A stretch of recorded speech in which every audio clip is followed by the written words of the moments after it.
দুদিন আগের ভিডিও এটা। গেছিলাম সেদিনকে ভিজিটে, আর সেদিনকে পরিকল্পনা ছিল অনেকটা দূর, মানে অনেকগুলো স্টেশন কভার করার। তো ফার্স্টে আমি অনেকগুলো স্টেশন কভার করেই এলাম এখানটা। বলো তো এটা কোন জায়গা? দারুণ জায়গাটা না? কিন্তু আমি আগের ভিডিওগুলোও তুলিনি, কারণ কি প্রত্যেকবার একই জায়গায় যাই আর কি ভিডিও করব। তো বাড়ির থেকে বেরিয়ে ব্যারাকপুর হয়ে গেলাম রানাঘাট। গেলাম সেই এসি ট্রেনে, আমার ফেভারিট এসি ট্রেন। ওই এসি ট্রেন করে ব্যারাকপুর থেকে আমি গেলাম রানাঘাট। রানাঘাটের ভিজিট কমপ্লিট করে এই দেখো, এই জায়গাটা হচ্ছে ফুলিয়া। হ্যাঁ, ফুলিয়াতে যাচ্ছি। আর সবচেয়ে বড় মজার কথা, ফুলিয়াতে যাওয়ার ওয়ে হচ্ছে ট্রেন, বাস, আর আমি যাচ্ছিলাম টোটোতে।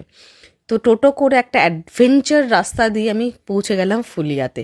আর ফুলিয়ার ভিজিট কমপ্লিট করে এবার যাচ্ছি, বলো তো এটা কোথায়? শান্তিপুর।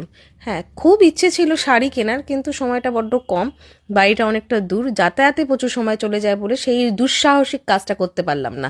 আর এখানে সবচেয়ে মজার জিনিস, প্রত্যেকটা অলিতে গলিতে হচ্ছে আপনাদের মন্দির, এবং মন্দির দেখতে দেখতে অবশেষে পৌঁছে গেলাম স্টেশনে। এটা হলো শান্তিপুর স্টেশন, ব্যাক করার উদ্দেশ্যে। এবং স্টেশনে দেখলাম এই যে বাবা জীবন বসে আছেন, তাই টুক করে একটা ভিডিও করে নিলাম।